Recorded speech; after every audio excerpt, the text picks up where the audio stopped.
My name is Marek Zmyslowski. Polish, living most of my life in Africa, actually, professional life. And I'm a co-founder of Sunroof, which is a two-in-one solar roof producer.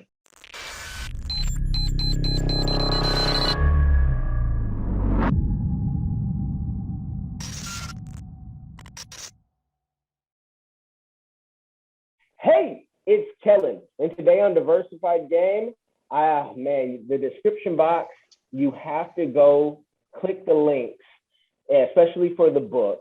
The author of Chasing Black Unicorns. Now, some of y'all are going to say, hold on, Chasing Black Unicorns, and you'll see Marek from Poland.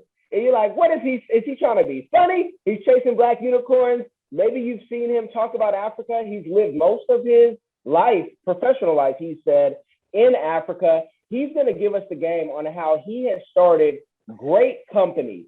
He's doing solar right now, but this is the co-founder of Jumia Travel. You guys know I love Jumia. I love to tell you to get stock in Jumia, whether it's at $4 or if it's at 60. Some of y'all thanked me when that happened. I appreciate you for coming on. I just got to know, now that you are in the Caribbean right now, I'm not going to say your exact location, just in case Interpol wants to look for you again. Do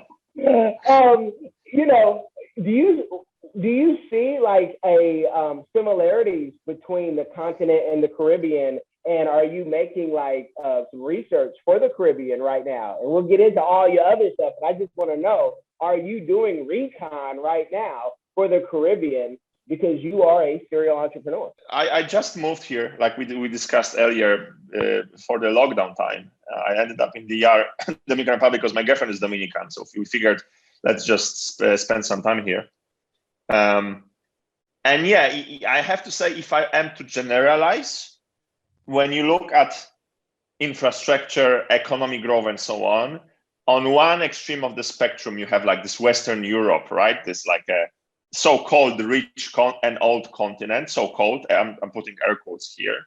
And then I spent some significant portion of my life in Nigeria, Kenya, South Africa, which you can say that is on the other extreme in a way, like infrastructure challenges, a lot of poverty, and so on and so on. And again, air quotes, that's another extreme end of the spectrum.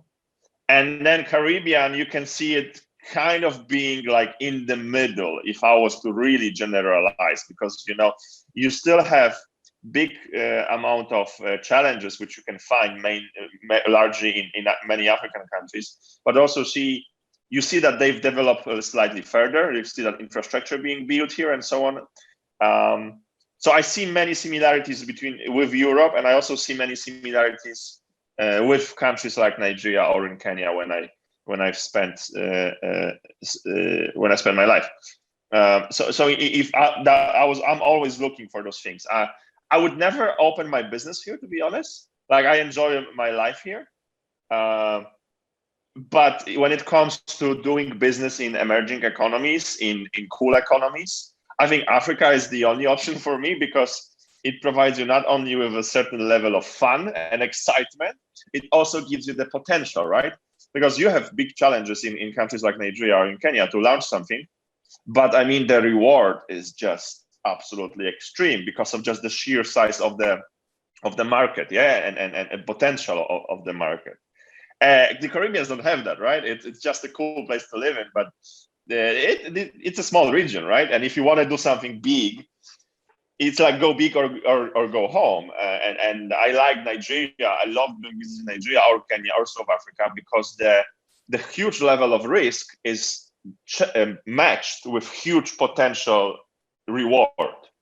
So as a businessman, you want to always find the right balance. You want to minimize the risk and maximize the reward. The worst situation you can be in is have a potential business with huge risk but small reward, right? That's an imbalance that you don't want to go after. The ideal scenario is low risk, high reward, which doesn't always happen. But high risk, high reward, I mean, in my particular case, is what I go after. Yeah. And that's the business side of you. But I also know that you're for capitalism, but you don't want to be a part of those companies that basically colonize So that means there's some sainthood. You might be going for sainthood later in life. And with doing that good also, let me just ask my signature question early. What is your community give back that you're doing or that you would like to do in the future? Because right across the border from you right now is Haiti that could really use that brain power that you've used everywhere else. And those people with, you know, the talent, as you've said, is there, but the skills weren't. You could take that, and I think you get a Nobel Peace Prize if you can figure out how, you know, Haiti and those places could, you know, bring a Jumia or something like that. But, you know, what is your give back that you're doing or that you would like to do? And you can get into, you know, all of that good stuff. Yeah, you actually nailed it, because the situation of one island sharing those two nations, two different countries with such a different outcome, although similar background, right? Because they all started as one colonized area, and Haiti being one of the poorest countries in the world, and Dominican Republic, well, definitely not the richest country in the world, but for the region, for the environment Dominican Republic is in. I mean, this is top 10th economy in Latin America. It's number 10, although it's so small. So the GDP is strong. It's a very diverse economy. It's not like they only make money on tourism. They produce their own food. They have a very diversified economy and a stable one. I mean, you are in Santo Domingo, there's a Subway, you have all the big brands, you know, food chains, shopping malls, and so on. You feel like you're just like it's another American country in a way, a city, yeah? So, and then you ask yourself a question, why is that? And then I was asking myself the question, and then it hit me. And then I kind of realized that for every successful nation, for every successful economy, when you look back in the history, there's always been a community or a group or a nation exploited, right? I mean, when you look at South Africa, which is a country where racism was really constitutionalized, I mean, this is such a great example. Not great, not in a positive way, just it's clear, transparent, because they were architects of how to do racism properly, right? They would check how it was done in the United States, in Australia, and they were like, we were going to come up with our own version of racism, which is the best, right? And again, air quotes. And what they did in South Africa is that they put the Black communities in separate countries in a way inside South Africa. And so they would be coming to the white South Africa on a passport, being a foreigner in its own country. And then I looked at Poland, where I come from. You know, in the late 90s, Poland was a very poor country, getting themselves out of communism. And Polish people used to be the cheap labor for Germany, which was very rich. Now I got back to Poland after 10 years, and I see that Poland is now the rich country, and we're taking advantage of the cheap labor from Ukraine. And then you have Haiti being cheap labor for Dominican Republic. There's always this combination of very wealthy nation and an exploited society. And the old school approach was that, okay, like look at Poland, right? Poland was the cheap labor for Germany. And thanks to that, there are certain processes happened, and Poland is now much more wealthy, and the middle class in Poland is much more wealthy. And now that's because it happened because we took advantage of Ukraine in a way, right? So it seems like you always need that poorer community that you take advantage of, but in the process you allow them to get wealthy, and they bringing another poor community to take advantage of. It's like a one after another. But the question is where does it end, right?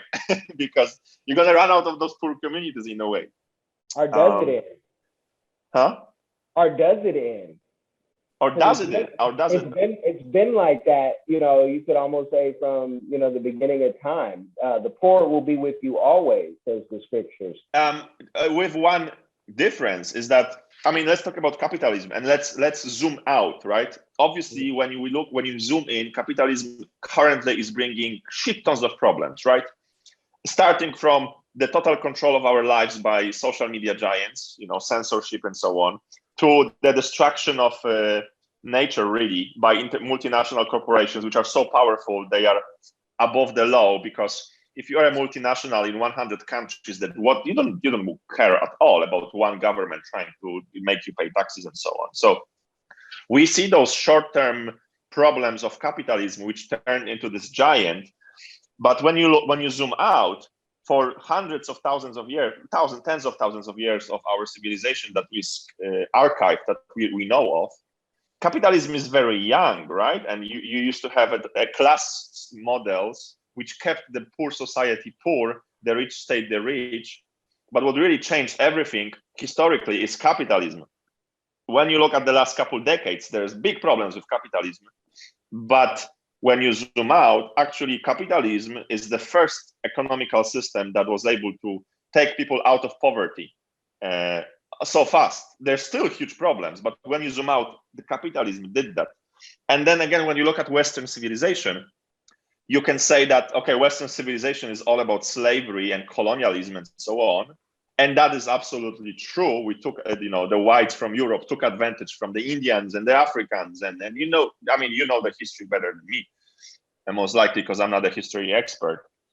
But you can also look at it that Western civilization is actually the first civilization to end up slavery. Like none of the civilizations before the Western civilizations even thought about bringing down slavery. I think there was only one tiny civilization somewhere in India that they didn't have slavery, according to the historical archives. Every other civilization was built based on slavery. I don't know where I was going with this thought. I just wanted to share this here. Yeah, no, and that's good stuff. I do though want to make sure I get that because the slavery talk and the haves and have-nots is what it's always been. Those who've had, whether they took it by force, you could go from Africa to Poland. Some may say, because of certain European countries not having the same slavery rules that the United Kingdom have, that's why they're in the position they are. But I want to know your community give back that you're doing or that you plan to do, because in a lot of your talks, it's about community and it's about making places better. And I know that you go above and beyond to say, I am not here to colonize. I am here to help capitalize. But you've said it in your book, you've said it in your speeches, that I don't want to be the white savior. Don't even put that on me, at all. There's no white savior. I'm just doing business with, some good. So I want people to highlight that good that you are doing, because that sometimes gets overlooked. And you're not the type of person who will brag about it and wear it on your chest like Superman. So I want to make sure I highlight that good that you are bringing, because people can say, oh yeah, he's bringing jobs, he's bringing that. But it's even bigger than that. You're bringing infrastructure and systems. So can you talk about your community give back that you're comfortable talking about? Because you may not want to say everything. Yes. But what you plan on doing in the future? Yes. So you've touched those 2 points. I just want to finish the last thought. There was no slavery in Eastern Europe in the same definition how it was in UK or America, where they brought slaves from Africa. But you had slaves within the internal structure of Eastern Europe. So the poor farmers were the slaves of the rich kings. So there was slavery within the same race in a way. But that's not good. Middle Ages and 14th century. The feudal system. Yeah. So now going back to white slavery. So what I'm really pissed off is, and I see this looking at my friends, that when they go to Africa for trips and so on, they never post photos from airports. They never post selfies from the city.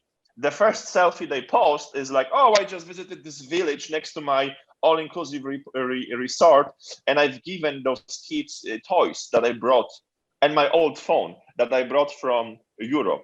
And I was like, first of all, you are giving a disservice because you're enforcing the negative image instead of the positive one. Every country has a positive side and negative side. I can take you to Poland, to certain cities or villages that, people are poorer than some guys in Lagos, Nigeria, like most of them, right?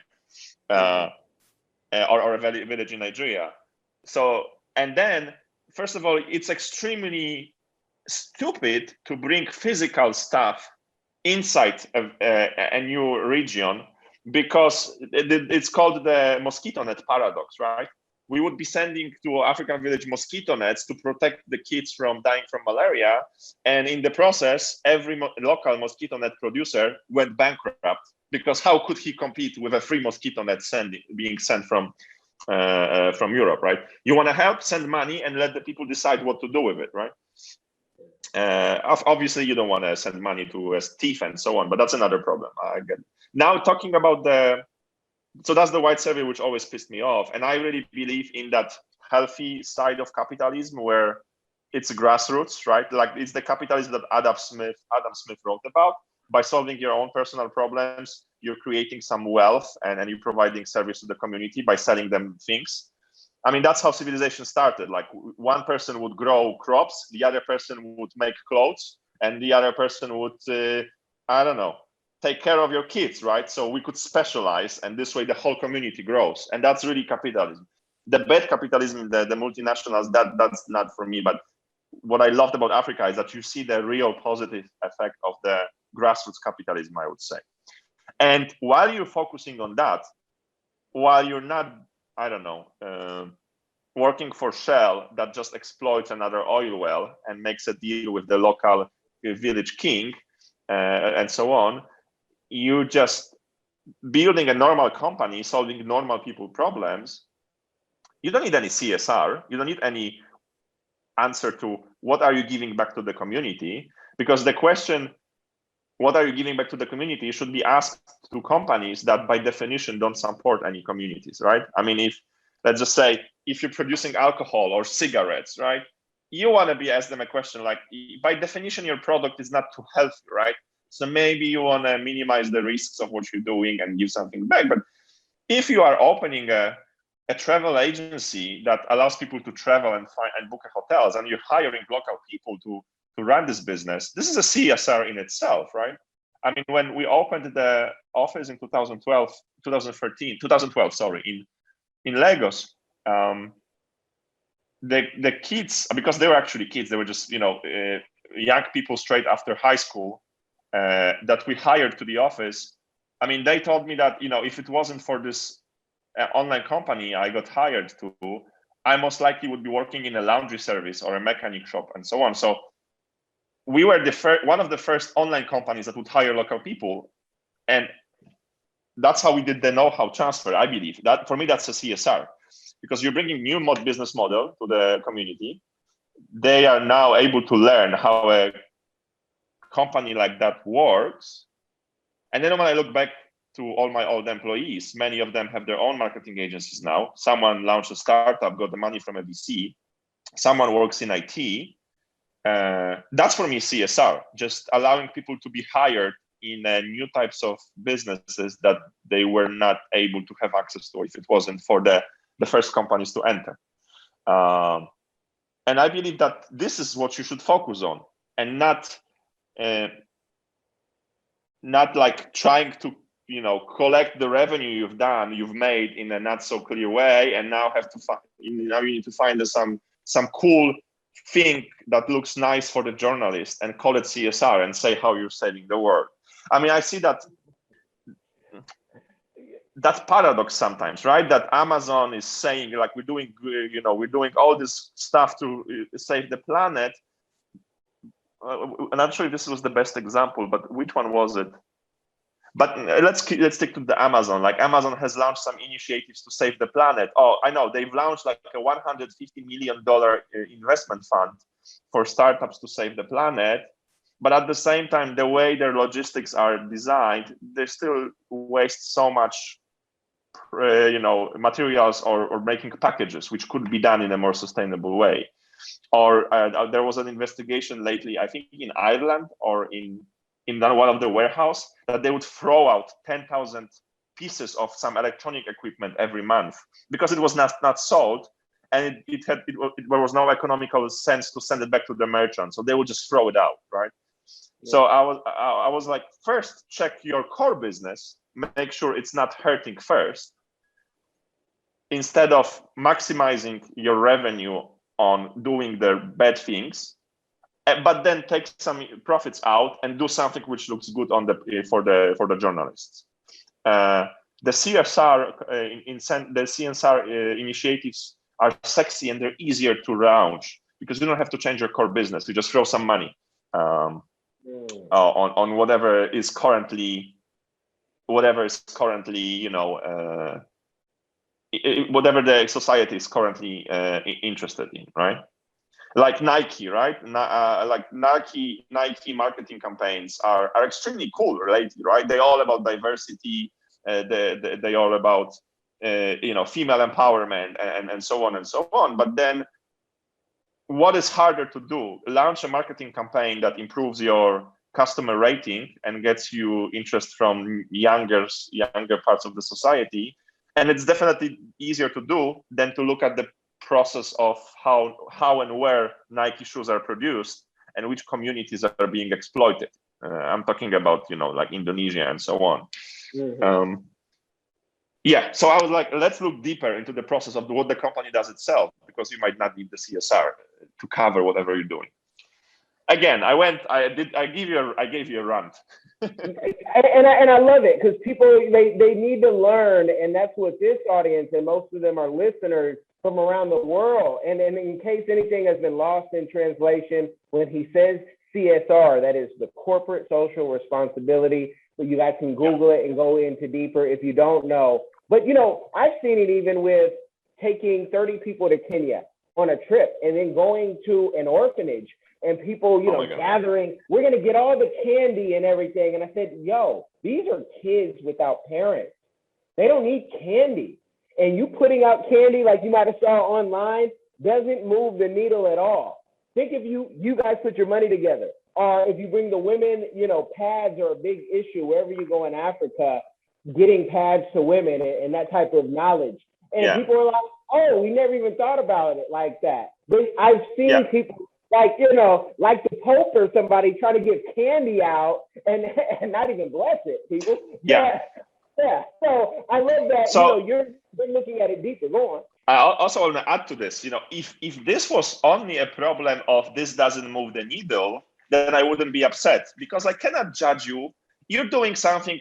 You think you're doing something good, and I probably have a better way to spend your money. I mean, I would probably know how to advise you to make whatever your actions are have a better effect. If this was just it, I would just shut up, because I'm not here to tell you. I mean, done is better than perfect, right? I think that it's better if everyone does something, then we're going to be not doing anything until we find the perfect solution to everything. If that was just it, if this was just about moving the needle, I would probably shut up. But the way I see it is, not only it doesn't move the needle, it actually brings us backwards. Those candies not only are not moving the needle, those candies are damaging to what can happen in that Kenya village. And let me explain you why. Because I'm called from business world, where you have to convince investors to give you money, then you have to convince clients to give you money. And I'm also come from marketing world. And there's this rule in business that I see every time, which is a self-fulfilling prophecy, right? In order to, what happens sometimes with stocks, right? You say that the stock is amazing. Like if Warren Buffett invests in something, the stock will go up, just because it's like, if Warren Buffett is investing in it, it has to be amazing, right? It's a self-fulfilling prophecy. It also works the other way around. If you're going to be enforcing the negative damage of Kenya, if all you do is posting selfies of kids in the orphanage without showing this amazing city of Nairobi, an amazing airport and the infrastructure and the banks and people running business there, Kenya is the third biggest startup ecosystem in Africa, getting so much money, so many cool businesses out of there. But if you're only talking about the negative things, then people who might have invested in Kenya, who might have done something cool, you scare them away, because the self-fulfilling prophecy goes both ways. Which is why that's in my TED talk. At the beginning of my TED talk, I said, I'm only going to tell you about good stuff because there's too many people that only tell you about the bad stuff, right? So don't blame me for being only positive. I know that there's a good side and bad side to everything. I am now being a counterbalance to all the NGOs and to all the white saviors throwing those kids with big bellies at you, photos, or photos of selfies of giving those kids candies because they are slowing down the potential progress of the economy. No, definitely. You are right on. I want to know though, getting to this point, coming from Poland, were you a graduate of Ed Vincent, who started Mensa over there in Poland? Were you, the kid who had all the answers? You were ultra bright, or was school a struggle because you actually had ideas and ways to implement those ideas? So teachers and parents and people really maybe didn't understand you and said, he got in trouble again, and he's just going to be, as you said in your TED Talk, all people knew about Poland was stealing cars. And I'm like, that's all they know about Poland? But I had Polish friends growing up, and I'm like, that's not what I got for my guys or the ladies that we were around. But, were you that ultra bright student growing up? Oh, no. So I was super shy and I was bullied as a kid because I was this typical nerd. So I was like good. I mean, I was always good at maths and physics and all the scientific subjects in a way. And I remember my boss told me this many years later, and that's how it opened my eyes about how I was as a kid. When you're talented and when you're good, when you're smart at something, you can either achieve whatever everyone is achieving at 10% of the energy cost or times cost, or you can work as hard as everyone else and achieve way more. And I think in high school, in primary school, I was just taking advantage of me being, in a way, smart and absorbing knowledge easily. And I just, I didn't have to learn at all. I would read a book once and I would just remember it. So in that sense, it was easy for me to learn, but I never took advantage of it and I never won anything. I was really an average student, right? And my parents will come from a post-communist community, right? There were no entrepreneurs really. I didn't know what entrepreneurship really meant. My mom was a teacher and my father was a soldier. And only my uncle that used to work in Germany, apparently he was running some businesses, but no one really knew what this really meant.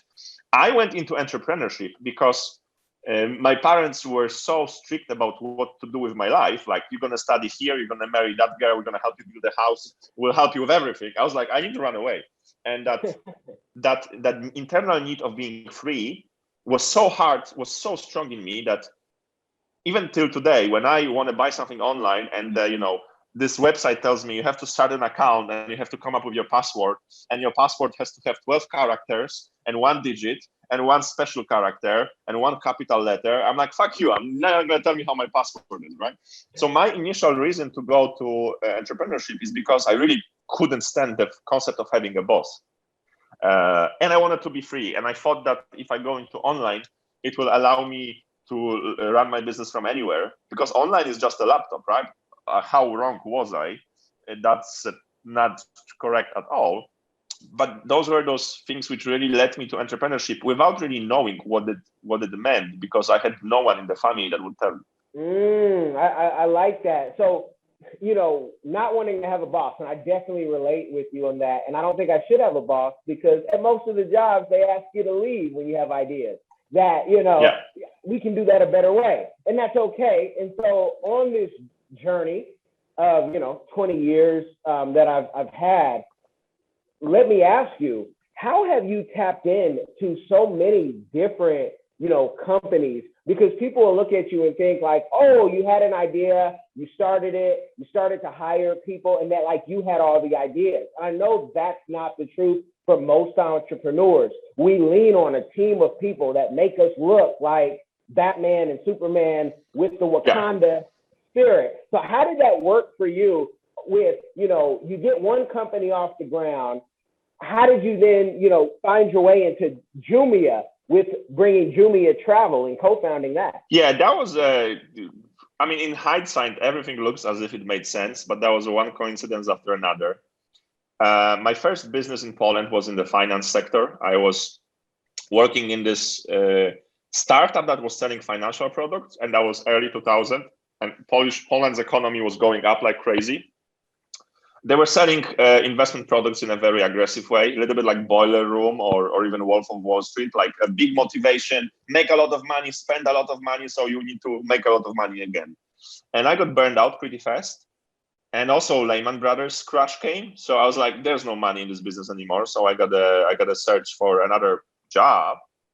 And then I've realized that there's this another growing trend, another growing business of those startups, right? I would watch CNN and show those guys, those hipsters sitting in Starbucks drinking soya latte and just getting millions of dollars of investment, building some websites. And I was like, if these guys can do it, I can do it as well. So again, without thinking much, I got myself into it and I fell in love by chance. I mean, I would always just fall in love in whatever.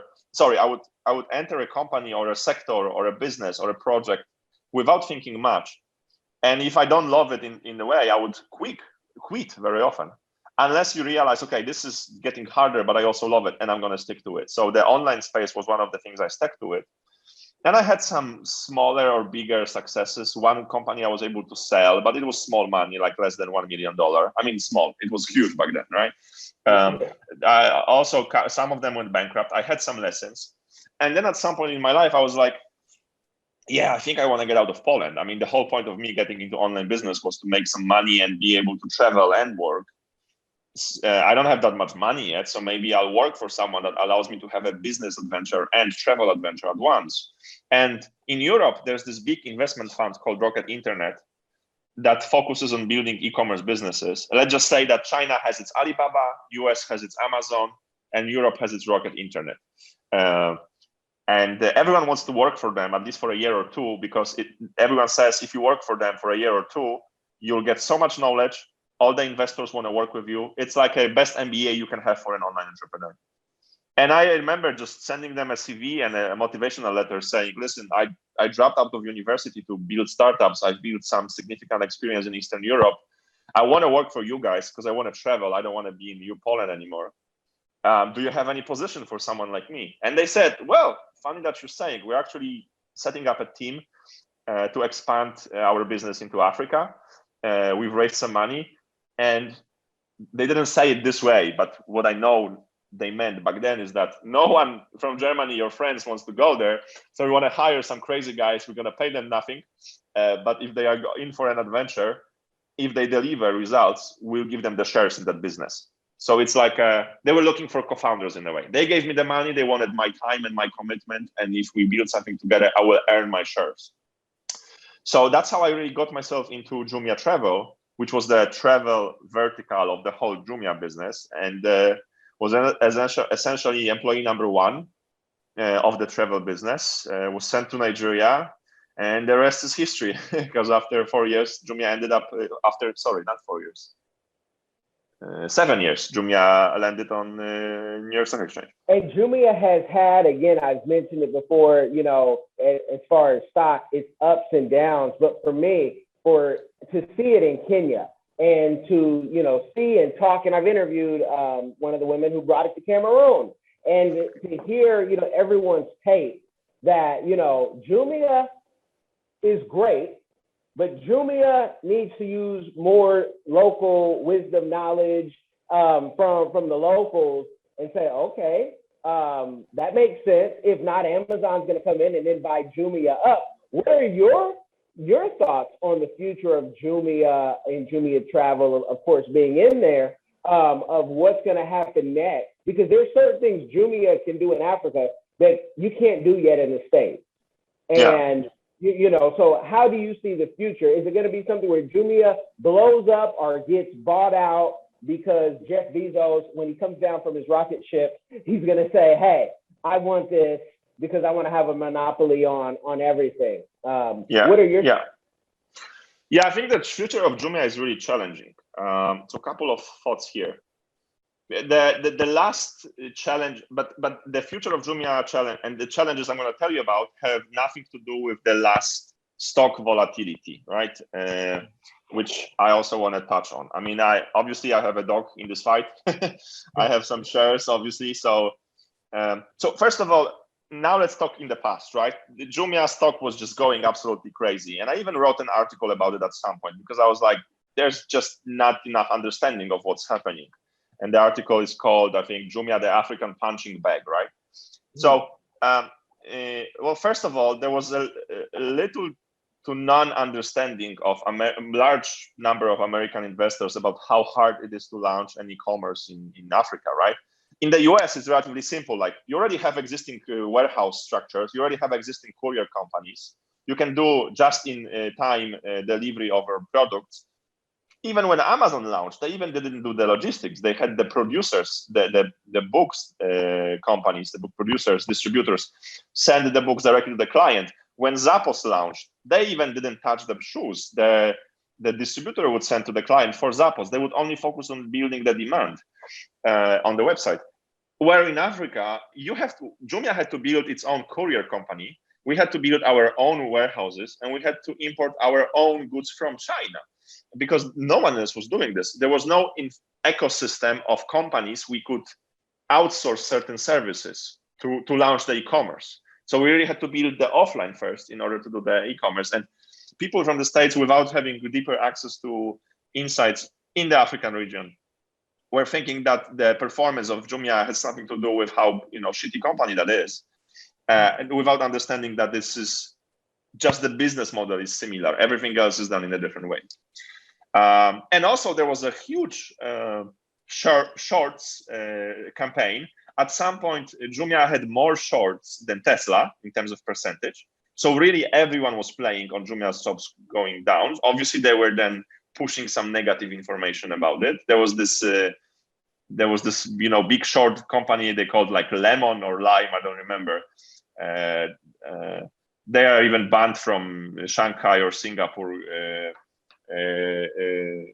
capital markets for what they do, because it's considered illegal in Asia, but they still do it in the States. Back then, they were really talking shit about Jumia. Now they changed their mind and now believing in it, but that's another story. So that there was a lot of things happening. And also, to be very diplomatic, Jumia's CEOs, Jumia's board are not the best at navigating certain racial / post-colonial history, delicate issues for many communities, right?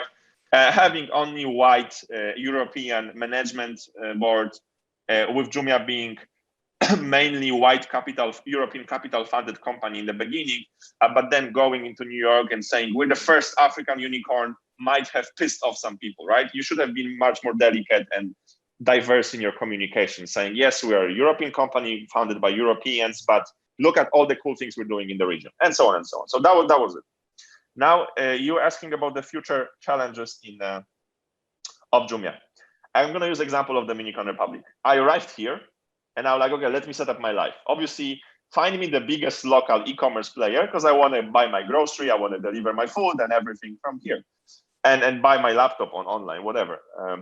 And I realized that 10th biggest economy in Latin America has no significant e-commerce business. I mean, 10 million people, wealthy nation in general, has no proper e-commerce business. Why is that?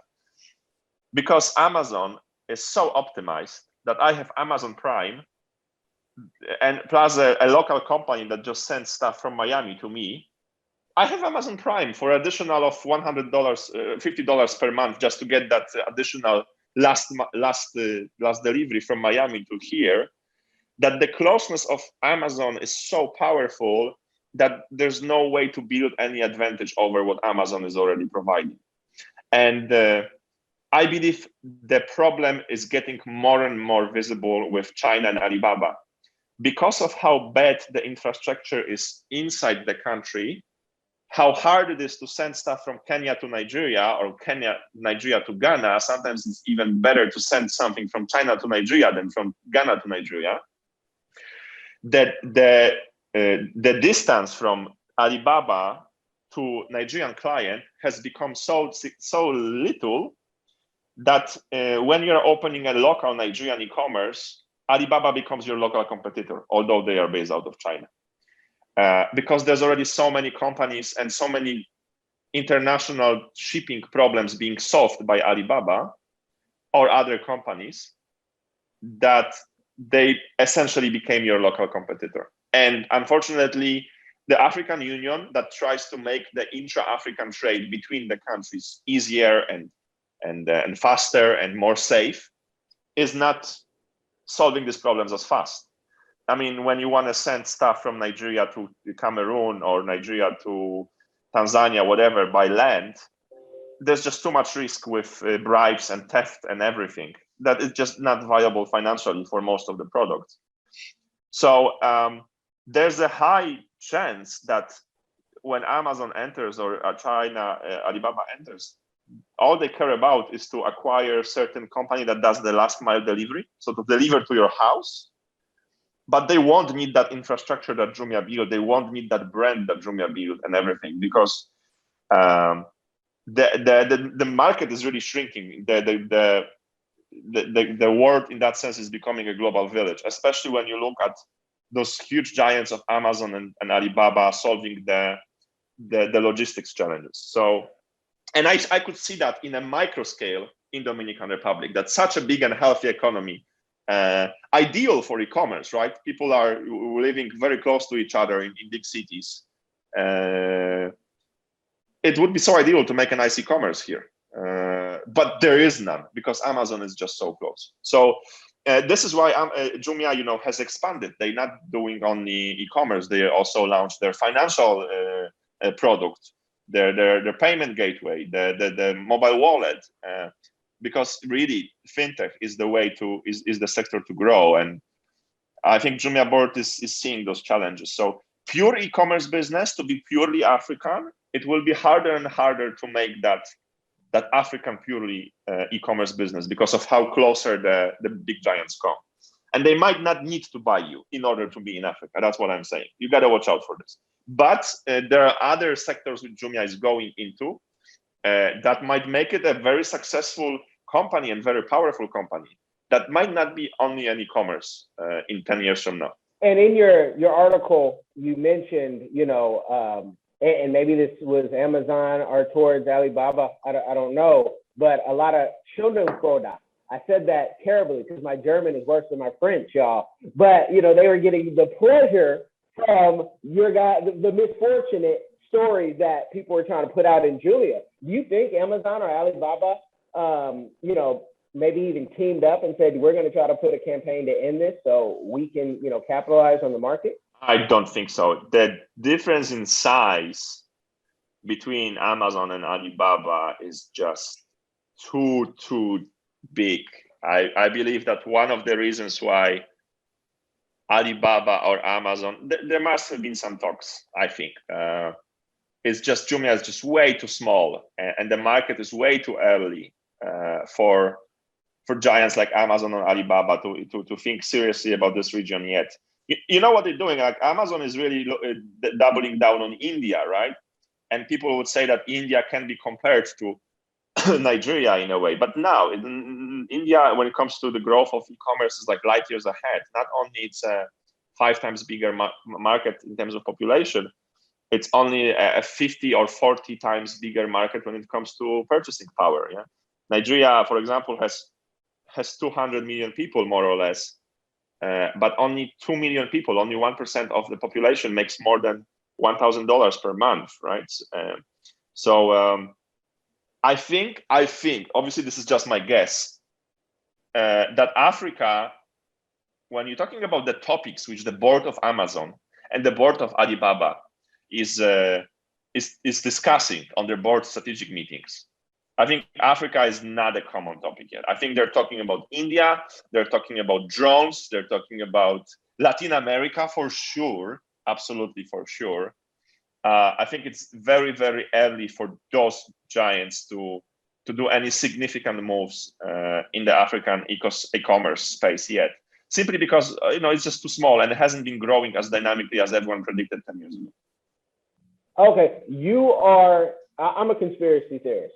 So, and that's why I ask you that, because I'll even connect like 1 Samuel 15:3, when Samuel told Saul, go out there and kill the men, women, and the children. And so if I'm Amazon and I'm Alibaba and I see, they want to make a raid, they want to try to rise up, so that's me. But I'm glad that we have people like you who can, say, okay, no, it's not that deep yet, Kelly. I do want to, and I want to leave the people with this because I want them to go check out your book. I want them to go listen to it because there is, especially in the West, in America, especially Black America, folks are running to Africa, saying, I want to go travel, but not just be a tourist, I want to invest. I have a course on how to travel there. I'm working on something on how to do micro investments as well. But your book, you're talking about such, a transformation of not knowing anything about Nigeria.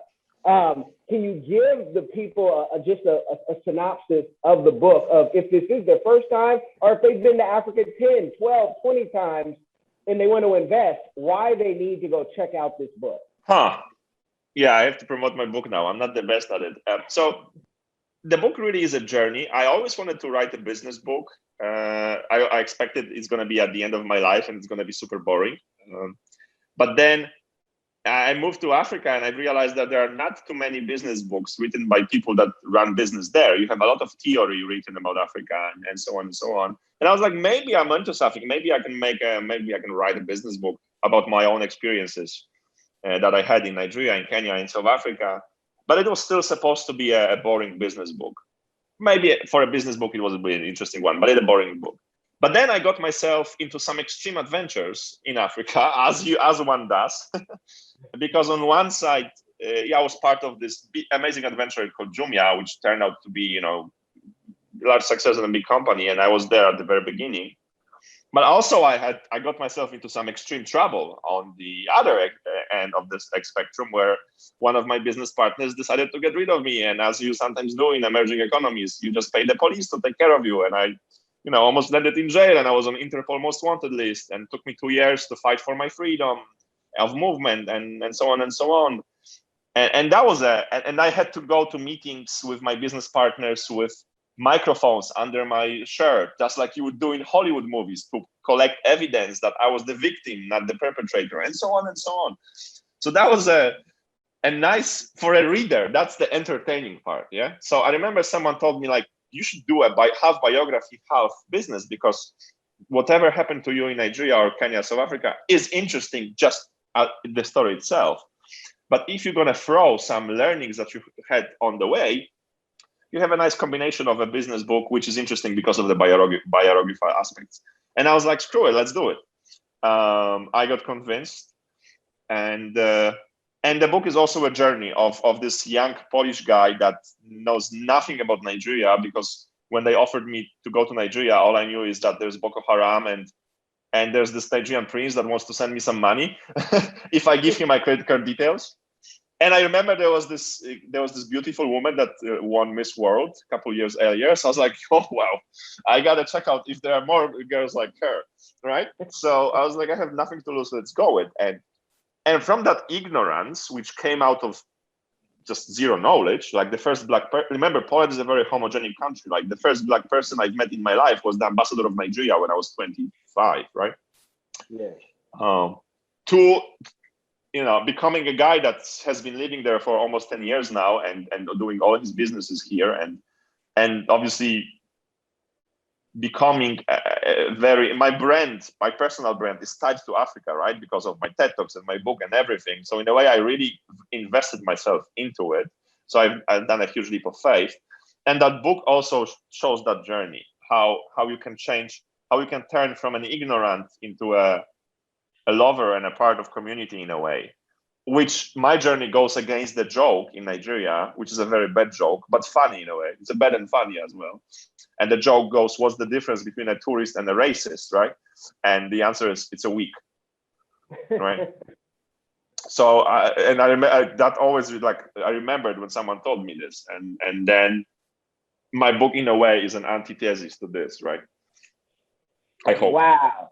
Yeah, you guys, you're hearing about business being chased by Interpol. You want to know how he got out of all that? You're going to have to go to Amazon or wherever you like to get your book, whether it's the audio book, the Kindle, or the physical copy, and check that out. The great storytellers always want you leaving more, and we want you to check with those links and find out that part of the story. I thank you for coming on, brother. It was a great chat, and I really appreciate your questions. The book was released like 2 years ago, so you can imagine I had so many interviews already, and I was expecting the same questions to be asked, but I don't think you've really copied any of the questions. I like that we found some avenues which were not explored, so I really appreciate that. Are you tired of the rat race in America? Are you ready to visit the motherland to relax and rejuvenate? Are you ready to explore all that Africa has to offer? Then check out the brand new Diversified Game Academy course, Prepare for My First Trip to Africa. Are you worried about being able to afford the trip? We got you. We will show you how to travel either on a budget or as a baller. Learn how to stress the value of the USD. Did you know that 100 United States dollars is worth over 1,000 South African rand, or 10,000 Kenyan shillings, or 54,250 West African CFA? Are you worried about taking your kids? Get the game from Kellen Cash, a bona fide world traveler, having traveled to almost 20 countries, several of those in Africa. Get the game on taking your kids on their first trips. Learn how to find the best tickets, get the visas, and plan your own adventures in Africa. Don't let Eddie Murphy have all the fun. Plan your own coming to Africa trip starring you, produced by you, and featuring you. If you are ready for a life-changing experience, sign up for our course today, Diversified Game Academy. Get prepared and purchase at diversifiedgame.com.